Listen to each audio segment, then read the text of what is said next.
E se tem uma coisa que eu gosto, é de consumir conteúdo do nosso próprio país. E muitas pessoas acham que não, o Brasil não tem nada de estranho, perturbador ou sequer assustador. Mas é com muito prazer que eu vos digo que não, na verdade isso é uma completa mentira. E como o Brasil é um país muito divergido e com uma rica cultura, temos uma ampla lista dos tão famosos animais criptídeos. E é exatamente sobre essas supostas criaturas que iremos falar nesse vídeo. E então, sem muito mais enrolar, minha gente, sejam muito bem-vindos a...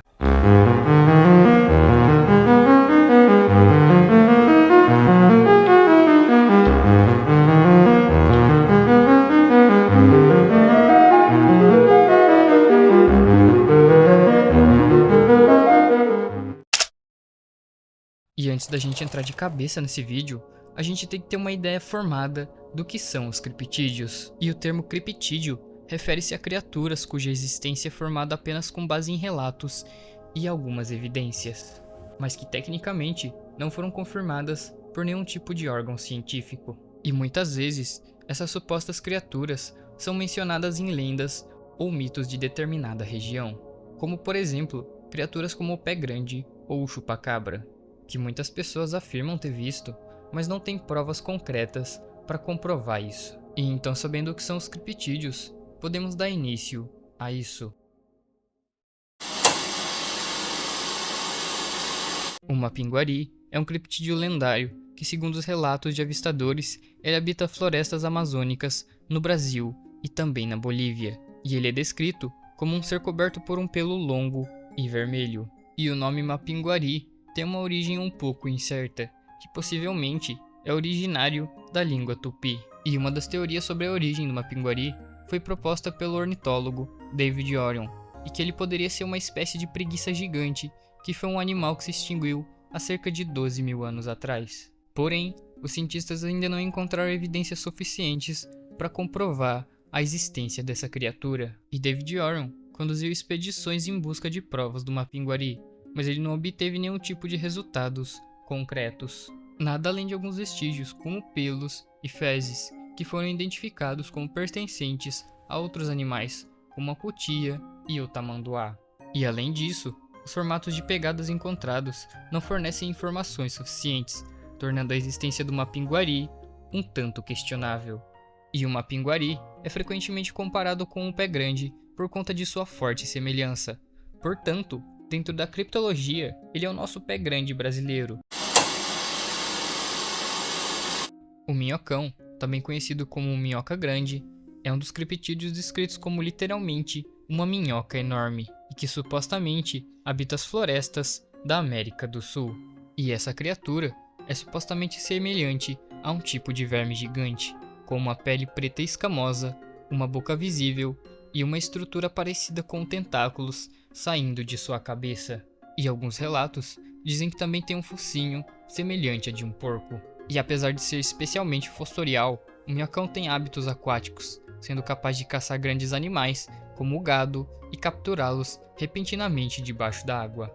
E a sua capacidade de escavar é muito eficiente, onde ele cria grandes trincheiras, o que condiz com um corpo de até 10 pés de diâmetro. E o comprimento dessa criatura estima-se que seja entre 75 e 150 pés. E há relatos de casas que desabam e até mesmo rios mudando seus cursos, supostamente devido a escavações do minhocão.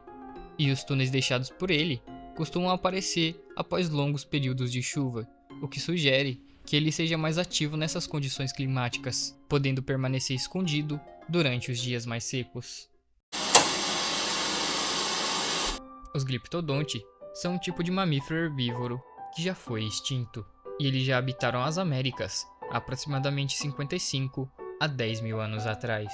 E o nome gliptodonte vem do grego glyptos, que significa dente, em referência ao seu formato característico de um sucado de dentes. E originalmente, os gliptodontes foram classificados em sua própria espécie, Glyptodontidae, mas alguns estudos mais recentes indicam que eles pertenciam à família dos Chlamyphoridios, mais próximos da atualidade do que se era pensado. E algumas espécies de gliptodonte podiam alcançar até 3 metros de comprimento e pesar cerca de 1,4 toneladas. E falando assim, pode não parecer muito, Porém, só para ter uma noção, isso é quase o peso de um fuscão preto. E sim, eles quase pesavam o peso de um carro. E esses animais eram considerados herbívoros, e devido ao seu grande porte, eles não eram, digamos que, muito ágeis. E uma das características mais notáveis era o seu couro, que era extremamente rígido, que os protegia dos predadores, como as aves gigantes e os tigres dente de sabre. E apesar das limitações de movimento dessa criatura, ele ainda assim era muito forte e contava com uma capacidade de defesa muito grande.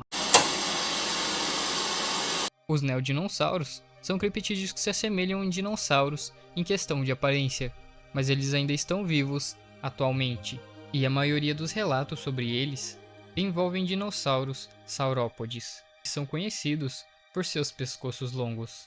Mas também há relatos de animais com características ceratopsianos, iguanodontes e terápodes, que basicamente isso envolve mais em relação à aparência dessa criatura. E essas criaturas não foram avistadas somente no Brasil, mas elas também foram vistas em lugares como a África Central, que teve um dos principais e mais famosos avistamentos. E esses supostos dinossauros foram avistados quase que no mundo todo, exceto na Antártida. E o termo neodinossauro foi criado pelo criptozoologista Ivan Sanderson em 1969.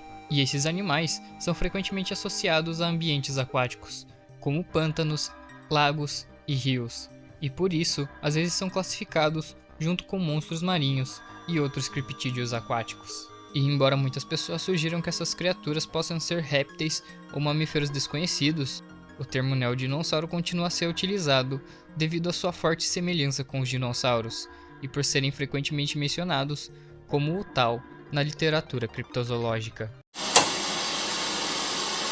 O capilobo é uma criatura especialmente da mitologia brasileira, sendo uma das lendas populares, principalmente no estado do Maranhão, Amazonas e Pará. E o nome capilobo é uma combinação de palavras indígenas, onde cap significa osso quebrado e lobo, que é uma determinada espécie animal. E o capilobo possui duas formas, uma animal e outra meio humanoide. E na forma animal, ele é descrito como uma anta com características de um cachorro ou lobo. Já na forma humanoide, as pessoas o descrevem como um animal que tem a cabeça de um tamanduá-bandeira e, dependendo da versão da lenda, ele tem um corpo humano e pernas arredondadas, semelhantes a garrafas, o que também pode ser confundido com aquela criatura da lenda, o pé de garrafa. Em algumas versões, ele é retratado apenas com uma perna, e em seu corpo é coberto por uma grande quantidade de pelos, e ele habita as florestas próximas a vilarejos. E o capilobo, apesar de uma descrição que digamos que é meio estranha, tem grandes probabilidades dele realmente existir, e os cientistas chegam a dizer que ele pode ser uma espécie de primata gigante.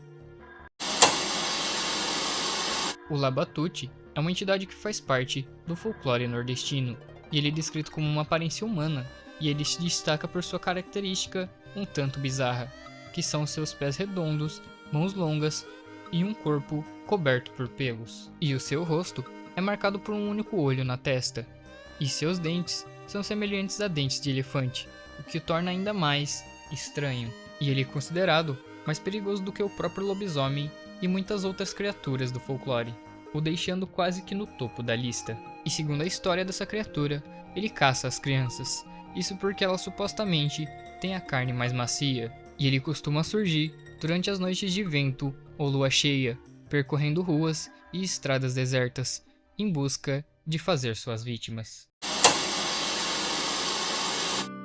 A Alamoa, também conhecida como Sirena ou Sirene, é uma figura mítica que tem aspectos do mar e os perigos que ele pode representar. E em diversas culturas, retratam a sirena como uma criatura feminina capaz de enfeitiçar os homens e levá-los para o afogamento no mar. E é o que se parece muito com a história da Yara. E sobre a sirena, a gente não tem informações o suficiente, mas não é de hoje que nos é contado histórias sobre sereias que causam afogamentos. Tanto que além delas serem criaturas criptídeas no mundo inteiro, na época das grandes navegações, era muito comum que os marinheiros voltassem à terra com relatos e histórias de avistamentos de supostas sereias e outras criaturas marinhas. O caboclo d'água, também conhecido por diversos nomes, como o bicho d'água ou negro d'água, e é uma figura associada ao Rio São Francisco. E ele é considerado o defensor da água e dos rios, mas também é considerado uma criatura ameaçadora que assombra os pescadores e navegantes, com os quais ele não tem tanta simpatia e chega a virar embarcações e afundar as canoas. E o Caboclo da Água é descrito como um peixe com um corpo humanoide, onde apesar de um corpo humano, ele possui guelras e escamas de peixe. E segundo os relatos, ele era normalmente visto nos leitos de rios, em áreas rasas e mais isoladas. E o Caboclo d'Água, apesar de ser uma figura muito conhecida, ele nunca sequer foi confirmado e não tem nenhum registro oficial. Nada além de história de pescadores que supostamente foram atacados pelo caboclo. O lobisomem é uma das figuras mais conhecidas do folclore, especialmente em comunidades rurais e cidades do interior. E o conto folclórico conta que ele é um homem amaldiçoado que em noites de lua cheia se transforma em uma criatura meio homem e meio lobo. Mas saindo um pouco da lenda, ao redor do Brasil todo, temos supostos avistamentos de criaturas que dizem ser o lobisomem, onde grande parte das descrições o diz como uma criatura com uma forma de lobo gigante que supostamente anda sobre duas patas. E essa criatura, durante a noite aparece nas ruas mais desertas e costuma soltar um uivo extremamente alto que parece com o de um lobo, porém mais humanizado. E apesar dele ser uma lenda, ele também é um dos criptídeos do Brasil. E a ciência tenta criar uma explicação minimamente plausível para essa criatura, onde cita que pode ser um tipo de licantropomorfia, que refere-se a uma suposta transformação que deixa algo ou alguém com hábitos de lobo. E meus caros, esses são só alguns criptídeos que eu achei interessante para falar nesse vídeo. E aqui, por se tratar de um país tecnicamente mais influenciado por lendas urbanas, temos essas criaturas que são similares a seres mais míticos e humanizados. Mas enfim, eu quero deixar a seguinte pergunta para vocês: os criptídeos realmente existem? Se você acha que sim, me conta aí nos comentários que eu vou estar lendo e deixando o coraçãozinho. Mas bom, eu vou ficando por aqui e até um próximo vídeo.